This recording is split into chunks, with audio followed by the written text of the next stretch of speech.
Vriende, baie welkom by ons 53ste koffietyd geleentheid. Nou die denim wat jy en ek dra, kom eintlik van baie ver af. Daar is reeds sulke tipe lap gevind 4000 jaar voor Christus in Peru. En hierdie lap word iewers in 'n museum geberge. Nou in 1853 was daar 'n man met die naam van Levi Strauss en hy het in San Francisco gekom tydens die goudstormloop. En toe die delwers vir hom vra, wat het jy gebring om te verkoop? Toe sê hy, ek het die wonderlikste materiaal, sulke dik materiaal vir julle tente. En toe sê die een ou, jy moes liewers broeke gebring het, want ons broeke hou nie met die tipe werk wat ons doen. En daar slaan die gedagte om, miskien moet hy broeke maak. En hy doen dit toe.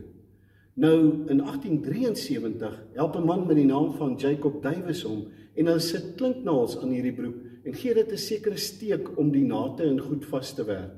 Met die gevolg dat dit toe baie populêr word, en 7 jaar daarna, in 1880, leer 'n apteker met die van Bayer, hulle om dit blou te kleur.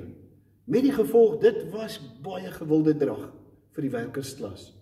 Die cowboys het ook baie daarvan gehou. Nou dit is so dat in die 1950s, dit eintlik populêr gemaak is deur die filmsterre. James Dean en Marilyn Monroe het dit veral gedra, en in een van die films wat hulle gemaak het, of wat James Dean gemaak het, Rebel Without a Cause, het dit die jonges baie daarvan laat hou. Met die gevolg dat die jonges het dit begin dra, as 'n teken van rebelsheid, en as 'n teken van gelykheid. En so gebeur dit dan, dat hierdie materiaal, word die all-weather materiaal. As ons vat vir vandag, dan is dit baie populêre drag, en jy kry verskillende style en jy kry wonderlike items wat gemaak is van denim. Maar daai tyd mag hulle dit blykbaar nie in die skole gedra het nie, ook nie in restaurante nie en ook nie by spesiale geleenthede nie. Vandag dra mense dit oral, want dit is all-weather drag.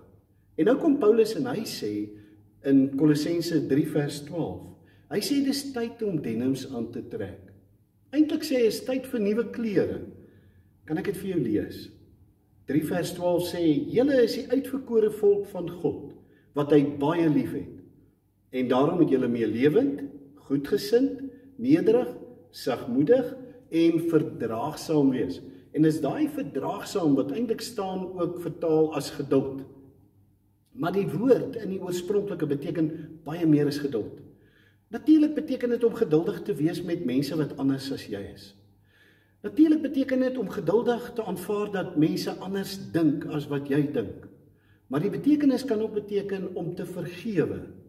Die eintlike betekenis is om onder hoë druk te kan funksioneer. 'n Baie mooi beeld is vir my om onder water jou asem in te hou.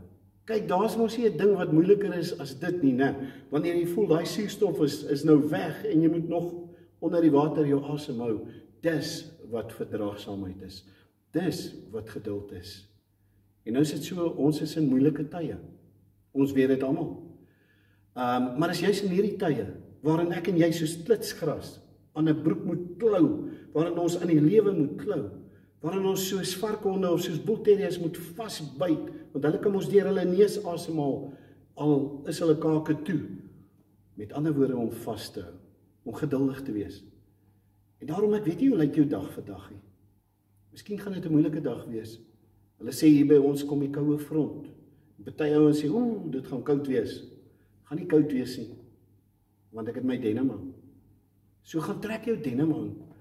En dan sê jy vir jouself, maak nie saak wat die weer is nie, maak nie saak wat die omstandighede is nie, ek het my denim klere aan. Ek is reg vir all weather. Nie uit jou eie nie, maar deur die krag van die Here. Sien jou môre.